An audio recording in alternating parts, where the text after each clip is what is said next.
Nous avons un livre, moi et Loan, on a un livre de catéchisme qu'on fait avec Jack tous les matins. C'est le petit catéchisme de Westminster. Et si vous ne savez pas ce que c'est, en fait c'est assez vieux comme document, mais c'est un condensé de la doctrine chrétienne, de la doctrine qu'enseigne toute la Bible, mais c'est condensé sous forme de questions et de réponses simples pour que les enfants puissent comprendre de quoi il s'agit et pour qu'ils puissent apprendre à connaître la doctrine biblique avant même de pouvoir lire la Bible.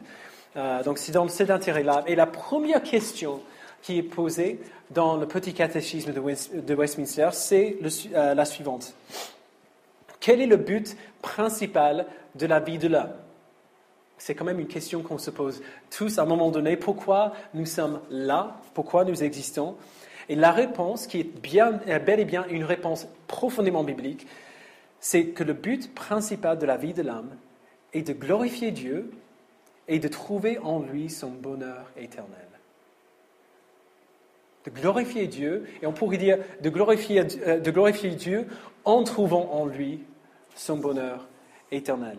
Donc pourquoi tu es là? Pour prendre plaisir en Dieu. Alors comment tu fais ça? En glorifiant Dieu. Ok, du coup, donc comment tu fais ça? Tu le fais en structurant ta vie autour de ces commandements qui existent pour te procurer la vie la plus joyeuse possible. Dieu nous donne des commandements dans la parole, mais il ne les donne pas pour nous restreindre, pour nous obliger à rentrer dans un moule qui n'est pas naturel pour nous. Il le fait pour que nous soyons heureux en lui. On l'a vu avec les hommes hier dans Deutéronome chapitre 10. Il dit à Israël, que demande de toi l'Éternel ton Dieu, sinon que tu suives l'Éternel afin de marcher dans toutes tes voies, que tu l'aimes et que tu obéis à tous ces commandements que je te donne aujourd'hui, afin que tu sois heureux. Les commandements sont là pour notre joie éternelle. Et donc, nous glorifions Dieu, nous prenons plaisir en lui, précisément en faisant ce qu'il nous dit, parce qu'on sait que ce qu'il nous a dit est pour notre joie. C'est pour nous procurer la vie la plus joyeuse possible. Et du coup, si nous croyons ça, si nous croyons que c'est vrai, on sera prêt à accepter des modes de vie, des modes de pensée qui vont complètement à l'encontre de notre culture, parce qu'on sait que Dieu sait mieux que nous déjà, et que tout ce qu'il nous demande de faire, il le demande pour notre joie en lui. Alors, pourquoi j'ai dit tout cela? Pour parler du mariage. Loan et moi, c'est dommage qu'elle ne soit pas là aujourd'hui. En fait, c'est les vacances scolaires et donc on part en vacances demain. Et déjà, elle est partie avec Jack pour être avec son père 2 jours. Donc, si elle était là, elle confirmerait tout ce que je dis aujourd'hui. D'ailleurs, elle a lu le message, elle a donné son tampon d'approbation. Vous pouvez savoir que tout ce que je dis, elle est d'accord. Nous sommes mariés le 28 avril 2003. Donc, dans quelques mois, dans 2 mois, on va fêter notre 13e anniversaire de mariage. Et j'ai fait un peu les calculs. Mercredi, on était dans le groupe de communauté avec Jonathan et Ashley. Et Jonathan et Ashley sont mariés. Et j'ai l'impression, en tout cas, qu'on fait presque le même âge. Mais je me suis rendu compte que je me suis marié quand Jonathan avait 11 ans. Si vous connaissez Jonathan, ça fait flipper. Hein. Je me suis marié quand il avait 11 ans. Bref, au début de notre mariage, les quelques fois que nous avons lu ce passage que Julie Claire a lu, on l'a trouvé très drôle. Surtout si vous connaissez moi et Loan, tout ce que Paul nous dit dans ce passage, c'est complètement le contraire de nos personnalités. C'est une personnalité type A, c'est-à-dire qu'elle est très très proactive, elle est très bosseuse, elle prend l'initiative, alors que moi je suis plutôt cool, relax, j'aime bien laisser les autres prendre la place. Et donc du coup, on s'est dit, au début de notre mariage, on était de jeunes chrétiens, on lisait ça, on s'est dit clairement c'est pas pour nous. Clairement, il disait ça pour l'église d'Éphèse à cette époque, donc ce n'est pas pour nous. Alors, on s'est mariés très vite, comme si vous connaissez notre histoire, et en conséquence, les premières années de notre mariage ont été extrêmement difficiles pour nous. Un véritable enfer. On se disait, en fait, bien souvent dans ces premières années, si seulement la Bible n'avait pas de problème avec le divorce. On le disait un peu en rigolant, mais on était sérieux quand même. On était sur le bord du divorce tout le temps. Mais c'est bien ce passage et la mise en pratique de ce que Dieu nous dit de faire ici qui a sauvé notre mariage. On l'a découvert à peu près 5 années après notre mariage et c'était dur. C'est dur de changer complètement de mentalité au milieu du mariage. Mais c'est bien ce passage et la mise en pratique de ce que Dieu nous dit de faire ici qui a sauvé notre mariage. Alors, je sais bien que ce n'est pas grâce à notre expérience objective que vous devez faire confiance à ce que la Bible dit, à ce que Paul dit ici. De manière ultime, c'est la Bible qui se prouve elle-même et qui nous dit que la manière dont Dieu a conçu le mariage n'est pas seulement vraie et mise en évidence de ce passage, mais que c'est aussi profondément réjouissant pour nous, que c'est une grâce que Dieu nous donne, non seulement aux maris, mais aussi aux épouses, aux femmes. C'est une grâce que Dieu vous fait de vous dire que le mariage devrait être comme ça. Je vous le promets. Nous en sommes bien la preuve vivante. Loane, aujourd'hui, est heureuse dans la manière dont Dieu a conçu le mariage pour nous. C'est bien vivre comme ça, même si ça va à l'encontre de nos personnalités et de la culture qui a sauvé notre mariage. Et nous en sommes extrêmement reconnaissants aujourd'hui.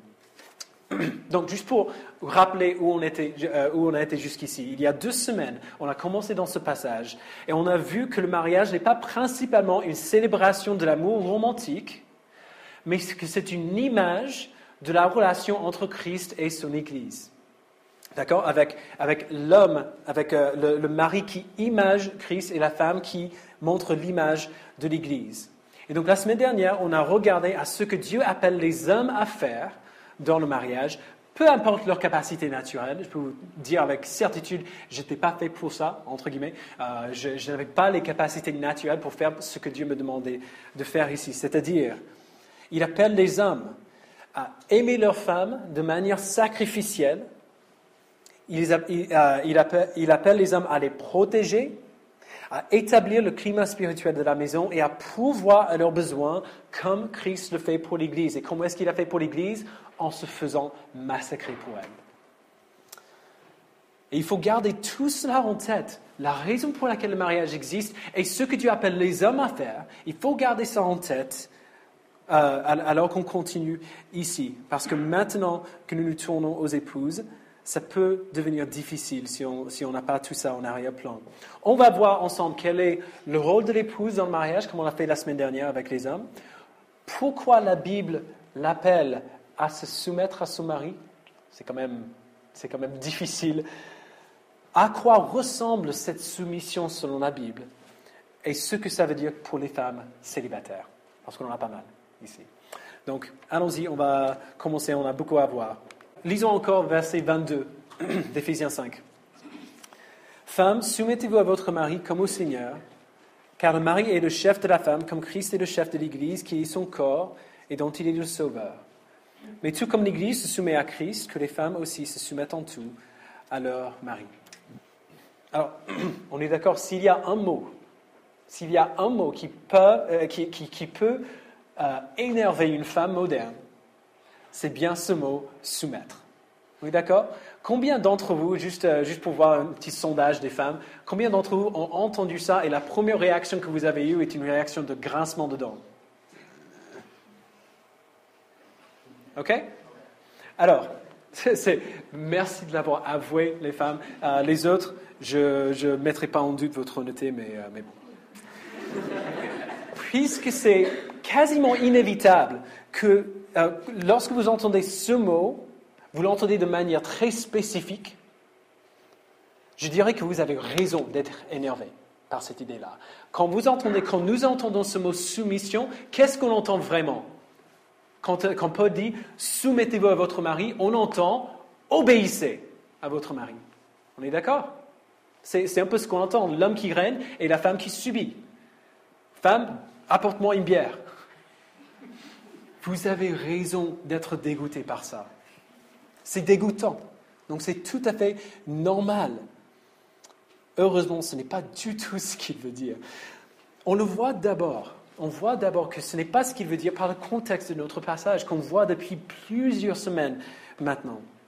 Souvenons-nous que juste avant, dans le chapitre 4, d'abord, et puis dans le chapitre 5, Paul parle de comment l'Église devrait fonctionner ensemble et comment les chrétiens devraient interagir dans le contexte plus large de l'Église. Il résume tout ce qu'il dit en disant, verset 21, vous pouvez regarder juste un petit peu au-dessus, verset 21, « Soumettez-vous les uns aux autres, dans la crainte de Dieu. » Donc, dans le contexte de ce qui vient avant, on voit bien qu'il ne parle pas d'obéissance mutuelle, mais de service mutuel. Il dit que dans tout ce que nous faisons, nous nous soumettons les uns aux autres, dans le sens où on laisse aux autres la première place, on met les besoins des autres, on met les besoins des autres avant nos propres besoins. On se sert mutuellement pour nous donner mutuellement, pour nous aider mutuellement à grandir dans la foi en Christ. Et d'ailleurs, si on se rappelle de ce qu'on a vu dimanche dernier par rapport aux hommes, ce n'est pas une description parfaite de ce que l'homme est appelé à faire dans le mariage. Il n'est pas appelé à régner ou à dominer sur sa femme, mais à se sacrifier pour sa femme, à se donner pour elle, à prendre soin d'elle, à pourvoir à ses besoins, à la servir jusqu'à la mort. Ce principe de soumission mutuelle donne le cadre de tout ce qui va suivre pour le mariage pour l'instant, mais puis aussi la semaine prochaine pour les enfants et les parents, les serviteurs et leurs maîtres.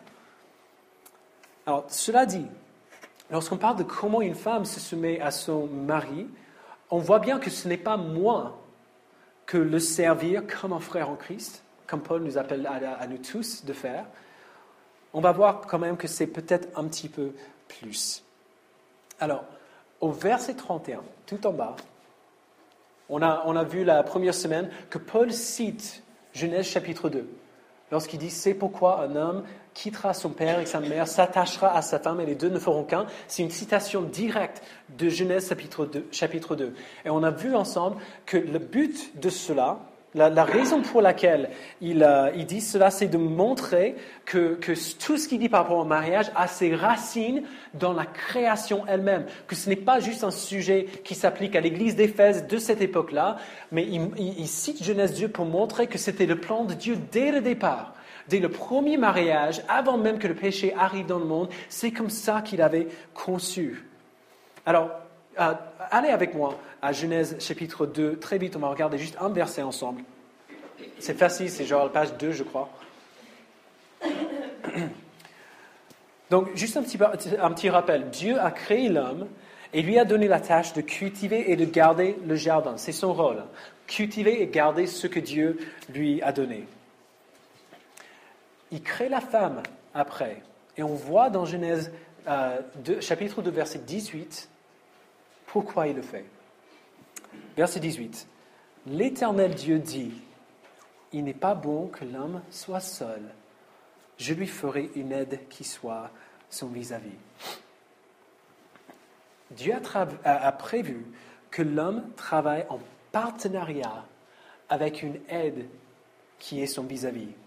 Elle sera l'aide de son mari. Donc on va parler de ça, de ce que ça veut dire dans un instant. Mais pas seulement une aide, mais une aide qui soit son vis-à-vis. Comme on a vu la première semaine, seulement quelqu'un qui est créé aussi à l'image de Dieu comme l'homme, seulement quelqu'un qui a autant de valeur que l'homme, qui est complètement égal à l'homme sur tous les points, pourrait être une aide qui soit son vis-à-vis. Ça ne veut pas dire qu'elle est identique, qu'elle est pareille, mais elle est égale. Seulement quelqu'un qui a une égalité avec l'homme pourrait être une aide qui soit son vis-à-vis. Alors parlons du coup de ce mot « aide ». Ce mot « aide » n'est pas un terme dégradant. Aussi, peut-être le mot « aide » aurait pu vous faire un peu le même effet que le mot « soumission ». Ce mot « aide » n'est pas un terme dégradant ou un terme qui est censé abaisser la femme. On a vu la semaine dernière que l'homme a la première responsabilité pour prendre soin de sa famille et de son couple. Et donc, du coup, qu'est-ce que fait la femme? On pourrait imaginer que juste le fait d'aider, c'est quelque chose de dégradant, que c'est pas énorme. C'est archi faux. Dans la Bible, lorsque le mot hébreu qui est traduit par aide dans Genèse 2,18, lorsque ce mot est employé dans la Bible, la plupart du temps, il est employé pour parler de Dieu lui-même. C'est la manière dont Dieu se décrit dans la Bible. Et souvent, ce mot, dans d'autres contextes, dans les psaumes par exemple, c'est traduit par le mot secours. Par exemple, quelques exemples. Exode 18, verset 4. « Le Dieu de mon Père a été mon secours. » Donc le même mot en hébreu, mon aide. « Et il m'a délivré de l'épée du Pharaon. » Deutéronome 33, verset 7. « Écoute, Éternel, la voix de Juda et ramène-le vers son peuple, que ses mains soient puissantes, que son secours contre ses ennemis soit l'Éternel. » Soit son secours, soit son aide, encore le même mot. Et le psaume 33, verset 20, « Nous espérons en l'Éternel notre secours, notre aide contre ses ennemis. » On est d'accord que si c'est ainsi que Dieu parle de lui-même, ce n'est pas du tout quelque chose de dégradant, que ce n'est pas quelque chose qui devrait offenser. Si je demande par exemple à quelqu'un, à Jim, de m'aider avec quelque chose, de me donner un coup de main avec quelque chose, de m'aider à faire quelque chose, c'est parce que lui, il a quelque chose que moi, je n'ai pas. Il a quelque chose à donner que moi, je n'ai pas, mais dont j'ai besoin en ce moment. J'ai besoin de son aide pour faire ce que j'ai à faire.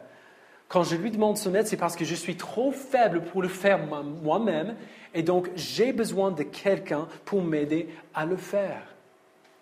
Mesdames, ce titre d'aide, ce rôle d'aide n'est pas dégradant, c'est un honneur.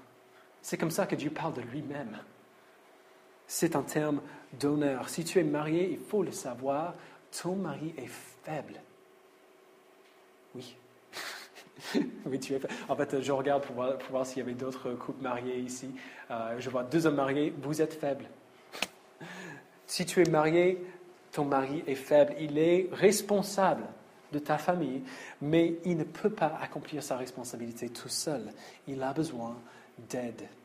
Alors tu es son aide, tu es le partenaire qui vient à côté de lui, de celui qui a la première responsabilité et qui l'aide à accomplir ce qu'il a à faire. Alors, retournons à Éphésiens 5. Donc j'espère que vous avez gardé la place. Si on retourne à notre texte d'aujourd'hui, pourquoi est-ce que Dieu t'appelle à te soumettre à ton mari? Qu'est-ce que ça veut dire? Alors, il faut bien voir ce que Paul fait ici, dans ce passage. Lorsqu'il parle de l'appel de l'épouse, c'est toujours en référence à l'appel de l'homme. Je ne sais pas si vous avez remarqué ça. Il ne donne pas de tâches précises à l'homme, à la femme, comme il a fait avec l'homme. Quand il parle de l'appel qui est sur l'épouse, c'est toujours en lien avec ce que l'homme doit faire. Et c'est très important pour la manière dont nous interprétons ce message. Donc, verset 22, « Femmes, soumettez-vous à votre mari comme au Seigneur. » Alors, remarquez bien qu'il n'a pas dit « Femmes, soumettez-vous à votre mari parce qu'il sait mieux. » Parce qu'il sait mieux ce qu'il faut faire, ou parce que tu es faible et lui, il est fort. Non. Il donne la raison pour laquelle une femme se soumet, c'est-à-dire servir ou aider son mari, au verset 23. Car le mari est le chef de la femme. Donc chef, encore une fois, comme on l'a vu la semaine dernière, chef veut dire responsable. C'est celui qui a la première responsabilité. Le mari est le chef de la femme comme Christ est le chef de l'Église. Si vous devez souligner quelque chose, c'est bien cette partie-là. Comme Christ est le chef de l'Église, qui est son corps et dont il est le sauveur. Mais tout, comme l'Église se soumet en Christ encore, que les femmes aussi se soumettent en tout à leur mari. C'est tellement important. Paul nous dit que le mariage est censé être une image qui reflète l'alliance entre Christ et son Église. Ce n'est pas aléatoire. C'est intentionnel ce qu'il dit. Dieu a prévu le mariage pour montrer comment Christ est responsable de l'Église en mourant pour elle et en prenant soin d'elle, et aussi pour montrer comment l'Église répond à la responsabilité de Christ. Si le rôle de l'homme dans le mariage est un rôle de sacrifice actif à l'image de Christ pour sa femme, le rôle de la femme est un rôle de réponse active à l'image de l'Église. Et je dis réponse active parce qu'il n'y a rien de passif dans ce qu'elle fait. Paul a passé les 3 premiers chapitres de cette lettre. Si vous vous rappelez bien, si vous étiez là au mois de septembre où on a commencé ça, les 3 premiers chapitres de cette lettre à nous dire ce que Dieu a fait pour nous en Christ, qui nous sommes en lui, ce que le sacrifice de Jésus a obtenu pour nous. Et puis il se tourne vers nous en disant, puisque ces choses sont vraies pour vous, vivez ainsi. Puisque ces choses sont vraies pour nous, vivez comme si c'était vrai. Vivez comme si vous étiez vraiment convaincus que ces choses sont vraiment vraies. Il nous appelle à activement répondre à la grâce qu'il nous a montrée en Christ. Et donc par l'Esprit, nous travaillons dur pour vivre en pratique tous les jours ce que nous sommes déjà en réalité vis-à-vis de Dieu. Et de même, Paul parle beaucoup de la responsabilité de l'homme dans le mariage, dans ce passage qu'on a lu. Il dit ce que l'homme doit faire, comment il doit se sacrifier pour sa femme, comment il doit être responsable de ce qui se passe dans son mariage. Et il appelle la femme à répondre de manière active à ce que l'homme est appelé à faire, à cette responsabilité qu'il a. L'homme prend l'initiative pour prendre la responsabilité et la femme prend l'initiative aussi pour répondre à la responsabilité de son mari. Son rôle est intimement lié à celui de son mari. Et c'est une très bonne nouvelle. C'est une très bonne nouvelle. Je ne sais pas pourquoi c'est là. C'est une bonne nouvelle qui devrait anéantir toutes nos idées préconçues concernant la soumission biblique. Puisque le rôle de la femme est lié à ce point au rôle de l'homme, on voit que ce n'est pas la femme qui se met passivement à côté de l'homme alors qu'elle lui laisse tout faire, ou alors la femme qui fait toute seule dans son coin alors que le mari fait son rôle dans son coin. Non, c'est un partenariat. C'est un partenariat, ça se fait ensemble. L'un ne peut pas faire sans l'autre. Dans les deux sens, ça se passe ensemble. C'est un partenariat dans les responsabilités qui sont les siennes, qui sont celles de son mari. Alors du coup, comment est-ce qu'une femme aide son mari à accomplir son rôle et sa responsabilité? Déjà, elle reconnaît qu'il y a un poids terrible sur ses épaules. On a vu ça la semaine dernière. Et il faut, mesdames, reconnaître cela. Vos maris ont un poids terrifiant sur vos épaules. Souvenez-vous que lors du jugement, il est celui qui devra rendre des comptes à Dieu pour ce qui se passe dans votre mariage, ce n'est pas vous. Il est celui qui va prendre les claques de la part de Dieu si ça se passe mal, ce n'est pas vous. Alors se soumettre à son mari ne veut pas dire se soumettre à sa volonté, à faire tout ce qu'il a envie de faire. Ça veut dire se soumettre à la responsabilité qu'il a de bien prendre soin de vous. C'est terrifiant. C'est terrifiant d'avoir cette responsabilité-là. Et c'est pour cela d'ailleurs que Paul conclut ce passage par le verset 33, ce qu'il dit tout à la fin. Il dit du reste que chacun de vous aime sa femme comme lui-même et que la femme respecte son mari. C'est pour cela qu'il termine ainsi. Le mari a un poids énorme sur ses épaules pour la manière dont il devrait aimer sa femme.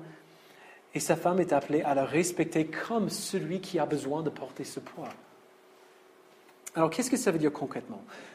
La plupart du temps, ce respect se manifestera de manière très subtile par la manière dont tu penses à ton mari, par le ton de la voix, par l'attitude, par la manière de répondre verbalement. Si tu sais que quelqu'un fait un sacrifice pour toi, tu ne le traites pas avec mépris, on est d'accord? Si tu sais que quelqu'un fait quelque chose pour toi qui coûte beaucoup, tu ne les traites pas avec mépris. Tu ne fais pas qu'ils se sentent tout petits après. Tu respectes cette personne, tu honores cette personne par la manière dont tu lui parles et que tu lui considères. Et d'ailleurs, les hommes, c'est absolument la même chose pour nous. Les femmes font un sacrifice de leur côté aussi. Et si on sait qu'elles font un sacrifice, nous aussi, nous répondons pas avec mépris, mais avec reconnaissance et avec respect. Mais de temps en temps, ça va un petit peu plus loin. De temps en temps, reconnaître et respecter la responsabilité qui est sur lui veut dire faire confiance à sa responsabilité de guider votre couple, d'établir le climat spirituel de la maison et de donner la direction dans ce sens et de prendre l'initiative de donner cette direction. Respecter sa responsabilité veut dire parfois accepter de le laisser prendre une décision finale lorsque vous n'arrivez pas à vous mettre d'accord. Non pas parce qu'il a forcément raison, c'est pas vrai, mais parce que la responsabilité de la famille tombe sur lui et que c'est lui qui aura à rendre compte de cela. Alors c'est très rare, je le mentionne en passant parce que c'est une question qu'on se pose souvent. C'est extrêmement rare. Dans les 13 années de notre mariage, ça s'est passé pour nous 2 fois. 2 seules fois de notre mariage, Loane a dit, et c'est bien elle qui l'a dit, hein, c'est pas moi qui l'avais demandé de faire. 2 fois seulement dans notre mariage, elle a dit, écoute, je ne suis pas convaincu que tu as raison ici. Je ne pense pas que tu as raison ici. Mais, je sais qu'en fin de compte, tu es responsable de cette décision. Alors, si tu es vraiment convaincu qu'on devrait faire ça, je te le suis. Je te suis. Alors, comme j'ai dit, 99,9% du temps, ce n'est pas nécessaire. On en parle, on discute, ça tourne en rond pendant très longtemps, jusqu'au moment où on arrive à tomber sur un accord, à trouver un compromis. La plupart du temps, ça marche comme ça, mais occasionnellement, respecter le poids qui est sur ses épaules, veut dire reconnaître que lui, il aura besoin, il sera obligé de rendre des comptes à Dieu pour votre famille, et du coup, de lui faire confiance, ou plutôt de faire confiance à l'Esprit pour bien guider votre mari. Alors, deuxièmement, ça veut dire l'aider à accomplir sa responsabilité. Ton mari a besoin d'aide et c'est toi que Dieu lui a donné comme son aide. Alors, aider ton mari veut dire reconnaître dans quel domaine ton mari est faible et de faire tout ce que tu peux pour l'aider à grandir dans ces domaines ou alors pour combler ce qui manque en lui.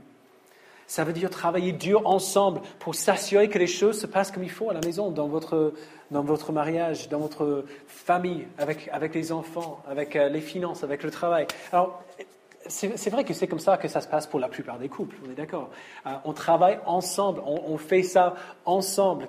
Quasiment tous les couples fonctionnent comme ça, même ceux qui ne sont pas d'accord ou qui ne sont pas chrétiens, qui n'acceptent pas cette vision biblique du mariage. Mais une femme chrétienne le fait de manière intentionnelle, parce qu'elle sait que Dieu l'appelle à être l'aide qui est le vis-à-vis de son mari. En gardant bien en tête que c'est ainsi qu'elle reflète la réponse active de l'Église à la grâce de Jésus. Elle garde les yeux ouverts pour voir où son mari a du mal à faire des choses. Elle lui en parle de manière gracieuse et respectueuse. Et elle l'aide à porter sa charge. Donc, juste un exemple sur des milliers que je pourrais donner. Au début de cette implantation, quand on a lancé cette église en septembre 2014, Loane est venu vers moi une soirée. Je n'avais jamais autant travaillé dans toute ma vie. J'étais très occupé, j'avais moins de temps à la maison. Et du coup, elle est venue une soirée. Jack était déjà au lit, c'était un moment qui était calme. Et elle a dit... Je sais que tu es très chargé. Je sais que tu es extrêmement chargé, que tu travailles beaucoup. Mais honnêtement, ça ne marche pas vraiment, très bien.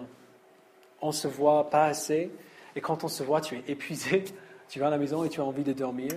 Alors, qu'est-ce que je peux faire pour t'aider à un peu mieux organiser ton temps? Est-ce qu'on peut trouver un moment dans la semaine pour essayer de régler ça ensemble, pour trouver des moments où on peut être ensemble, pour qu'on puisse profiter de toi? Alors, vous voyez ce qu'elle fait là? Elle me reprend. Elle me reprend bien. Elle dit ce qu'il y a à dire. Elle me corrige, mais elle le fait avec respect. Elle ne reste pas là passivement pour que je l'écrase et que je continue à faire ce que j'ai à faire. Elle me corrige, mais elle le fait avec douceur. Elle le fait avec respect. Alors, pourquoi? Pourquoi elle ne dit pas, comme on aurait envie de dire naturellement, mais bon sang, est-ce que tu nous aimes ou non? On ne te voit jamais. Tu nous aimes plus? On dirait que tu nous aimes plus beaucoup. Pourquoi elle ne réagit pas avec colère? Parce que ça aurait réveillé mon propre péché en moi, mon propre orgueil, mon besoin de me défendre dans des moments comme ça. Et même si même si je résistais à cette tentation de réagir avec colère, au minimum, ça aurait créé en moi un autre combat, une autre lutte, plutôt que de m'aider à combattre le péché que j'avais déjà. Elle m'a encouragé, elle m'a corrigé et elle m'a encouragé sans m'émasculer. Vous voyez ce que je veux dire? Je savais déjà que ça ne marchait pas. Je sais quand je suis faible. Et d'ailleurs, les femmes, vos maris, la plupart du temps, savent très bien là où ils échouent.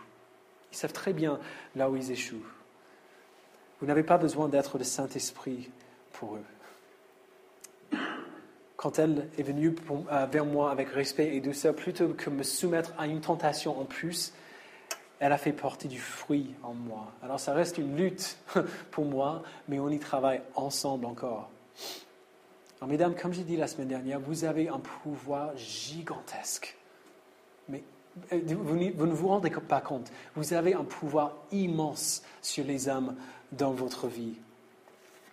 Alors vous pourriez me critiquer et ça ne va pas me faire grand-chose.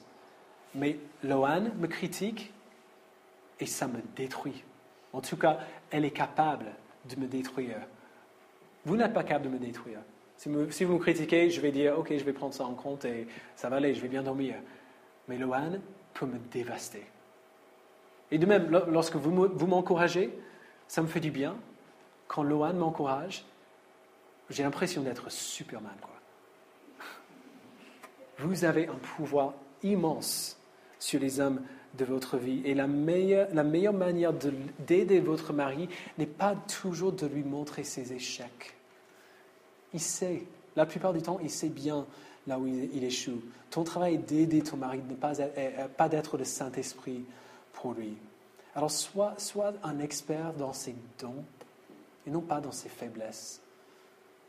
Et s'il faut indiquer un domaine dans lequel il faut qu'il s'améliore, parfois c'est bien nécessaire, faites-le avec douceur et respect, parce que même si vos intentions sont bonnes, il est facile de le faire de manière inutile et destructrice. Alors, dernièrement, priez pour lui. Ça devrait être une évidence. Ça devrait être évident, mais la meilleure manière dont tu peux te soumettre à ton mari est de prier pour lui constamment. Constamment. Il en a besoin. Il n'est pas parfait. Il a une responsabilité sur lui qu'il n'est pas capable de porter. Il a besoin de ton aide, mais surtout, il a besoin de l'aide de Dieu. Prie pour ton mari va faire deux choses. Il va te rappeler déjà où est ton espérance. Que ton espérance n'est pas en ton mari. Que ta joie dans cette vie, ta joie en Dieu ne dépend pas de lui qui fait bien son travail. Ton espérance est en Dieu, est en Christ. Et prier pour ton mari va te rappeler ça. Que ce n'est pas sur lui que ça dépend, que c'est sur Dieu que ça dépend. Que c'est de Dieu que ça dépend. Et aussi, tout comme prier pour nos ennemis nous apprend à les voir comme des êtres humains et pas simplement des ennemis, prier pour ton mari t'aidera à regarder en avant vers la grâce future de Dieu dans sa vie. C'est-à-dire que ça t'apprendra à voir ton mari non pas seulement comme l'homme il est aujourd'hui, mais comme l'homme que Dieu le fait devenir, est en train de le faire devenir. Alors, avant de passer aux femmes célibataires, juste un homme rapide pour les hommes. Je sais que si vous êtes un visiteur, si vous visitez aujourd'hui, vous êtes un homme, je suis vraiment désolé que ce soit un message presque uniquement pour les femmes. Juste un petit point pour vous. Si vous êtes marié, il y a bien quelque chose dont il faut qu'on se rappelle. Nous les hommes, on a la tendance à penser que nous pouvons tout faire nous-mêmes. Malgré toutes les preuves au contraire qui montrent qu'on est grosso modo des imbéciles, la plupart du temps, on est convaincu qu'on peut faire nous-mêmes. On est toujours convaincu qu'on n'a pas besoin d'aide. Messieurs, vous avez besoin d'aide. Vous êtes des imbéciles. Vous avez besoin de quelqu'un d'autre pour aider. Dieu le sait, alors il vous a donné une femme. Et il est souverain sur chaque aspect de votre vie. Il ne vous a pas seulement donné une femme, il vous a donné votre femme. Il t'a donné ta femme. Alors, s'il y a quelqu'un dont l'opinion devrait avoir beaucoup de poids pour nous, quelqu'un que nous devrions écouter de manière extrêmement attentive, s'il y a une personne dont on devrait considérer la vie avec beaucoup de soin, avec beaucoup de réflexion et beaucoup de prière, c'est bien notre femme. C'est bien notre femme. Écoute-la. Ne sois pas macho. Imagine pas que tu n'as pas besoin de son aide. Tu as besoin de son aide et c'est elle que Dieu t'a donnée pour t'aider. Il t'a donné cette femme pour te donner ce qu'il te faut. Alors écoute-la. Écoute-la. Vous avez besoin d'elle. Bref, les femmes célibataires. Avant de conclure. Paul ne parle pas du tout des célibataires dans ce passage, on est d'accord? Mais comme nous avons vu la semaine dernière avec les hommes célibataires reflètent leur responsabilité de responsable, de tête de leur couple, de chef. Pardon. Ils reflètent leur responsabilité en prenant soin et en protégeant, en prenant l'initiative d'aider leurs sœurs en Christ à grandir dans la foi. Et de même, les femmes célibataires reflètent leur rôle d'aide. Comment? Eh bien, en vivant leur vie de la même manière que Paul nous enseigne depuis le chapitre 4. Les femmes modèlent la soumission à leur mari avant le mariage, alors qu'ils n'ont pas de mari, en apprenant à se soumettre mutuellement à leurs frères et sœurs. Vous reflétez votre rôle dans le mariage en devenant le type de chrétien que Paul t'appelle à être. Alors ça semble évident, mais c'est ça. Vous reflétez votre rôle dans le mariage en devenant le type de chrétien que Paul a décrit. Et vous le faites concrètement de deux manières. En poursuivant Jésus avec zèle, avec beaucoup de zèle, et en lui faisant confiance de vous donner un mari qui vaudra le coup de suivre. Si tu as une femme célibataire, écoute bien, tu n'as pas besoin d'un mari. Même si on en parle beaucoup, n'aie pas l'idée que tu as besoin d'un mari pour être efficace pour le royaume de Dieu. Tu n'as pas besoin d'un mari pour être efficace pour le royaume. Pendant que tu n'as pas de mari terrestre, tu as bien un mari. Ton mari est le roi Jésus. Et on est d'accord, c'est nettement mieux quand même. C'est beaucoup mieux que ton mari soit Jésus, que cet imbécile qu'il mettra à côté de vous un jour. Pendant que tu n'as pas de mari terrestre, tu as un mari qui est le roi Jésus. Alors même si tu veux un mari, même si tu pries que Dieu te fasse rencontrer un homme de Dieu qui sera un jour ton époux, aujourd'hui tu as déjà un époux qui t'appelle à travailler dans sa maison. Alors, à quoi ça ressemble d'être une aide au roi Jésus? C'est de faire de toutes les nations des disciples.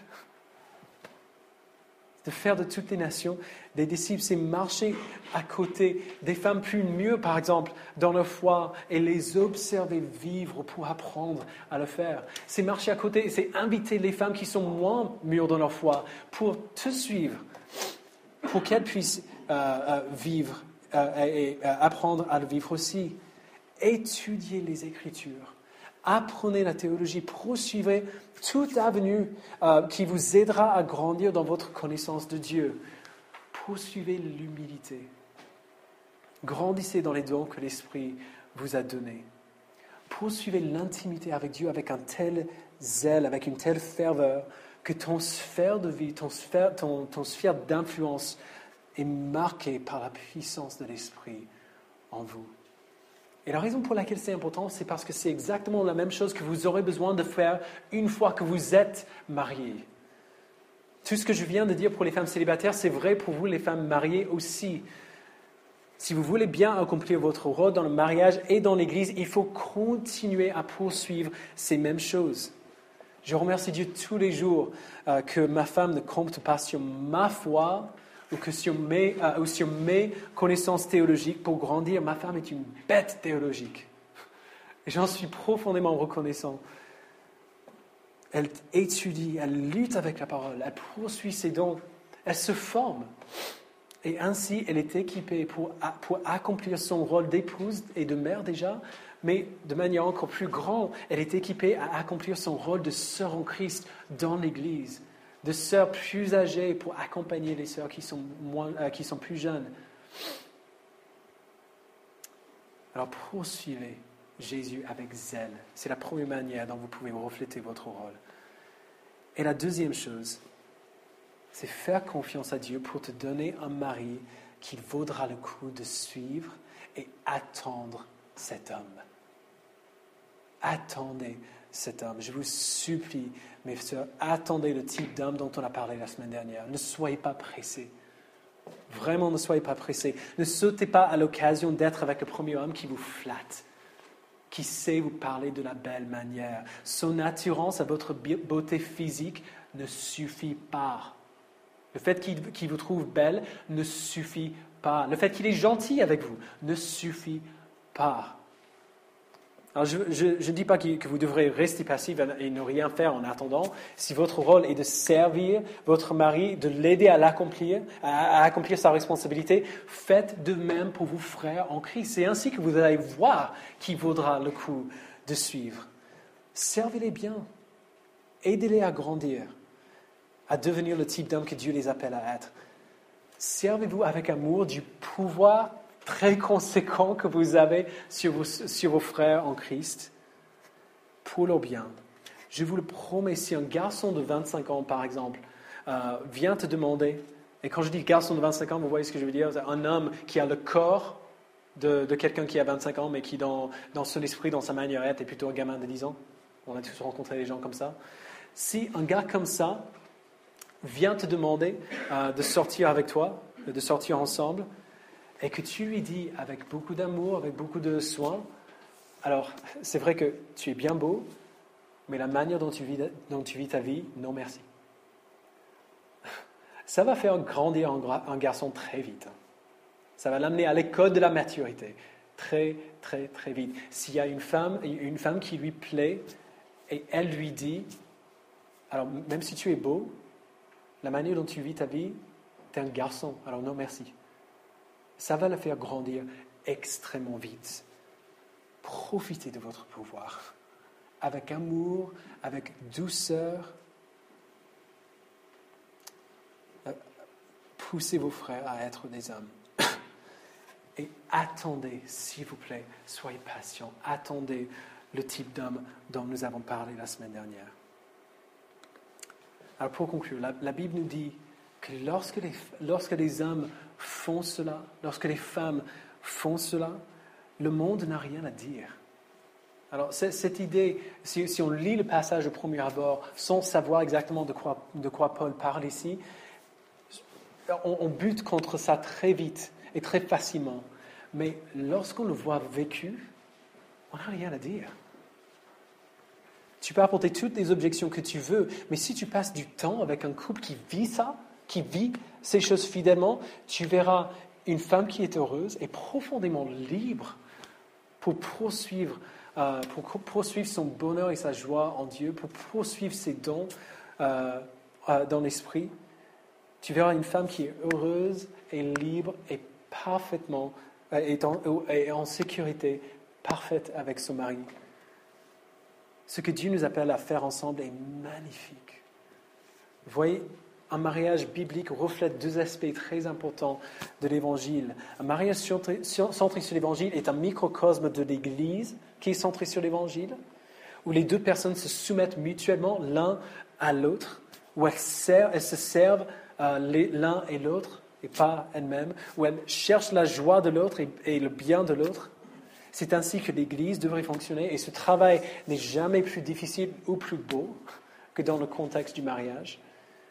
Et de l'autre côté, le mariage montre au monde une image glorieuse de Christ et l'Église. Lorsqu'il voit un époux se sacrifier pour son épouse, qui pourvoit à ses besoins, qui la chérit et qui prend soin d'elle, il voit une image de Christ qui s'est donné pour le salut et pour la sanctification de son Église, qui est son épouse.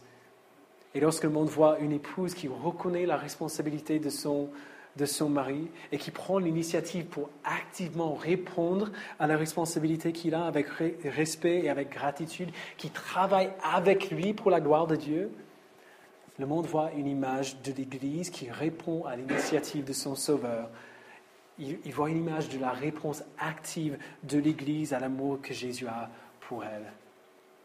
Et à l'intérieur d'un tel mariage, l'homme et la femme sont ensemble satisfaits. Je vous le promets, nous en sommes la preuve. Donc, on n'est pas parfait, mais à l'intérieur d'un mariage qui vit comme ça, l'homme et la femme sont ensemble satisfaits, profondément satisfaits de voir le but du mariage, le but que Dieu a déclaré pour le mariage, s'accomplir en eux, s'accomplir en nous. On le voit à l'œuvre. On est satisfait que tout l'amour et la passion et l'intimité qui existent entre nous existent pour quelque chose de beaucoup plus grand, pour montrer au monde Christ et son Église, pour lever les yeux vers celui qui est le vrai trésor, la vraie joie. Prions ensemble.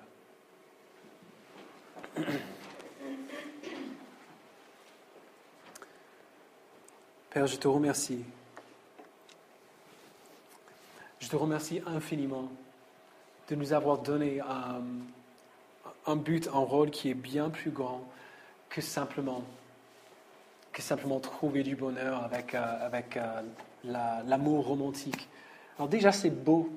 Ce serait déjà suffisant si tu nous permettais de vivre cela.